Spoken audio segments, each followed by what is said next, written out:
नमस्कार दोस्तों, पीसीएस गुरुजी में आपका स्वागत है। दोस्तों, अभी 2 दिन पहले मैंने एक क्वेश्चन डाला था कम्युनिटी बॉक्स में, जिसमें ये था कि आपको क्या लगता है कि भारत की जो इकोनॉमी है, भारत की जो अर्थव्यवस्था है, वो पिछले कुछ दिनों में क्या हुआ है? कुछ समय से इंडियन इकोनॉमी खुली है या बंद हुई है? लगभग 1100 लोगों ने इसका मतलब वोट दिया और रिप्लाई किया, जिसमें से लगभग 79% लोगों ने ये बोला कि इंडिया की इकोनॉमी खुली है और लगभग 21% लोगों ने कहा कि हाल के दिनों में इंडिया की इकोनॉमी बंद हुई है।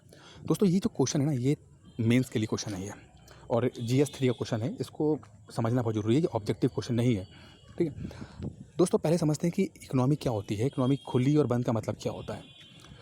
दोस्तों, है क्या कि जब सेकंड वर्ल्ड वॉर ख़त्म हुआ 1945 में, सेकंड वर्ल्ड वॉर ख़त्म होता है, तो उसके बाद एक नया वर्ल्ड ऑर्डर बनता है। वर्ल्ड ऑर्डर मतलब कि एक नया सिस्टम बनता है। आईएमएफ हो गया, वर्ल्ड बैंक हो गया, जीएटीटी गैट हो गया, जो बाद में डब्ल्यूटीओ बना। एक ऐसे सिस्टम बने जिनके पीछे एक मकसद ये था कि किसी भी तरह से पूंजीवाद को, यानी कैपिटलिज्म को बढ़ाना है। ठीक है, यूएसएसआर के विघटन के बाद तो चीज़ें फिर बहुत ही स्मूथ हो गई कैपिटलिज्म के लिए, पूंजीवाद के लिए, और फिर पूरी दुनिया में पूंजीवाद आराम से फैलना शुरू हो गया। देखिए, पूंजीवाद का जो मेन कॉन्सेप्ट रहता है वो ये रहता है, किसी भी तरह से जो प्रॉफिट होता है उस पे ध्यान दिया जाए। प्रॉफिट होना बहुत ज़रूरी है, पूरा इनका मेन फोकस प्रॉफिट पे रहता है। ठीक है, अच्छा, अब जब डब्ल्यूटीओ बना, वर्ल्ड बैंक बने, तो इनके पीछे मकसद ये था कि किसी भी तरह से जो वर्ल्ड की जितने भी कंट्रीज़ हैं, दुनिया की जितनी भी कंट्रीज़ हैं, उनके जितने भी देश हैं, वो सब अपना मार्केट खोलें। मतलब हर देश अपना मार्केट खोला, कोई बैरियर ना रहे, और कोई भी सामान, कोई भी देश कहीं भी बेच सके। यानी कि अमेरिका में अगर कोई सामान बनता है तो जाके इंडिया में बिक सके, इंडिया का सामान जाके ऑस्ट्रेलिया में बिक सके, ऑस्ट्रेलिया का सामान न्यूजीलैंड में बिक सके। ठीक है, और एक ओपन मार्केट रहे, ओपन कंपटीशन रहे, और जिसका प्रोडक्ट अच्छा हो, जिसका प्रोडक्ट सस्ता हो, और जिस प्रोडक्ट की डिमांड हो, पब्लिक वो ले ले। ये ना हो कि अगर इंडिया में प्रोडक्ट बन रहा है तो फिर इंडियंस ही यूज़ करें और अमेरिका के प्रोडक्ट ना आ पाए। ठीक है, तो एक ओपन मार्केट कर दें जिसमें कि जो बेस्ट होगा वही सर्वाइव करे, और जो जिनकी क्वालिटी उतनी अच्छी नहीं है वो ख़त्म हो जाए, बाहर हो जाए, कंपटीशन से बाहर हो जाए। दोस्तों, ये सुनने में बहुत अच्छा लगता है, बट इसका समस्या कुछ ये है कि इस कंपटीशन में जो रिच कंट्रीज़ हैं, जो टेक्नोलॉजीज़ में बहुत ही स्ट्रॉन्ग हैं, उनको तो बहुत फ़ायदा मिल जाता है। जैसे अमेरिका हो गया, यूरोप की कंट्रीज़ हो गई, अब इनको तो बहुत फ़ायदा मिल जाता है। ये कंट्रीज़ जो होती हैं, पहले से डेवलप्ड हैं, इनके पास एक ऐसी टेक्नोलॉजी है कि जो ये प्रोडक्ट बनाती हैं वो सस्ता प्रोडक्ट बनता है। अब आप अफ्रीका की कंट्री, यानी कि ज़िम्बाब्वे हो गई, नामीबिया हो गई, ऐसे कंट्री से आप उम्मीद नहीं कर सकते कि वो अमेरिका की इन कंट्री से कॉम्पिटिशन ले सके। ठीक है, अच्छा, अब क्या होता है कि जब डब्ल्यूटीओ में आते हैं, वो पूरी बायलैटरल ट्रीटीज़ होती हैं, इस तरह का होता है, तो होता क्या है कि अमेरिका का सामान तो वहाँ जाके बिक जाता है, लेकिन जो कि एक गरीब कंट्री का देश जो अपना जो प्रोडक्ट बना रहा होता है, जो कि थोड़ा क्वालिटी में हो सकता है कम हो और थोड़ा महंगा भी होता है, वो जो सामान है वो कंपटीशन से बाहर हो जाता है। अब इसमें अमेरिका की जो कंपनी, उसको तो फ़ायदा हो रहा है, अमेरिका के लोगों को फ़ायदा हो रहा है, क्योंकि वहाँ पे जॉब मिल रही है, वहाँ पे ऑर्डर आ गए हैं, एक नया मार्केट मिल गया, तो नए ऑर्डर्स आ गए हैं, तो वो उनकी मैन्युफैक्चरिंग हो रही है। लेकिन जो लोकल सामान होते हैं वो नहीं बिकते हैं, फिर वो सामान नहीं बिक पाते हैं। ठीक है, इसमें क्या होता है कि जो गरीब कंट्री होता है, जो पीछे रह गया होता है, तो उसके पास इंडस्ट्रीज़ जो होती हैं वो ख़त्म हो जाती हैं। उसके जो लोग होते हैं उनको क्योंकि व्यापार नहीं बचा, इंडस्ट्रीज़ नहीं बची, तो जॉब नहीं मिल पाती है, और धीरे-धीरे जो कंट्री होता है वो एक तरह से गरीब बन जाता है और सिर्फ़ एक कंज़्यूमर बन के रह जाता है। यानी कि बस वो उपभोक्ता बन गया, बस सामान ले रहा है लेकिन खुद बना नहीं रहा है। ठीक है, वो कभी अमीर नहीं बन पाता है। अच्छा, अब इंडिया में, अच्छा, लेकिन इसके फ़ायदे भी कुछ होते हैं, ऐसा नहीं कि पूरा नुकसान है। इसके फ़ायदे भी ये हैं कि अगर तो मार्केट ओपन होती है तो अच्छा माहौल जब मिलता है तो लोग इन्वेस्ट करते हैं। बाकी जो व्यापारी है, जब मान लो अमेरिका का व्यापारी है, वो इंडिया में आके इन्वेस्ट करेगा। अब जैसे सबसे बड़ा एग्जांपल तो आप लेंगे, चाइना को ले लेते हैं।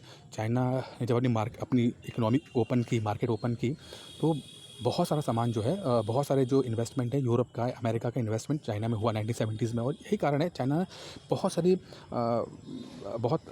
मैन्युफैक्चरिंग सेक्टर में बहुत तरक्की कर पाया।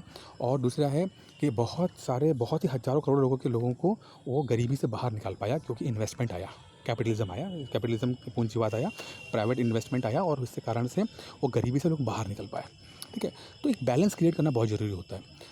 इंडिया की जो इकोनॉमी थी 1991 से पहले, वो क्लोज्ड इकोनॉमी हुआ करती थी। वो इकोनॉमी लाइसेंस पे चलती थी, मतलब कि अगर आपको फैक्ट्री लगानी है तो आपको लाइसेंस लेना पड़ता था। आपने कई बार पढ़ा होगा कि लाइसेंस राज बोला जाता था। ठीक है।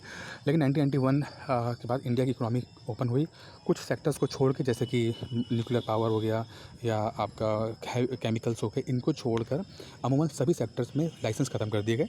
इसका फ़ायदा ये हुआ कि कोई भी बंदा, चाहे वो इंडिया का हो चाहे बाहर का हो, वो इंडिया में एक अपनी कंपनी लगा सकता है, सब मैन्युफैक्चरिंग कर सकता है। इसका फ़ायदा इंडिया को बहुत हुआ और 91 से लेकर 2019 तक हम कह सकते हैं कि इंडिया ने बहुत तरक्की की है, जिसके नुकसान भी हैं, लेकिन फिर भी एक बहुत बड़ा मध्यम वर्ग यानी कि मिडिल क्लास जो है वो जनरेट हुआ।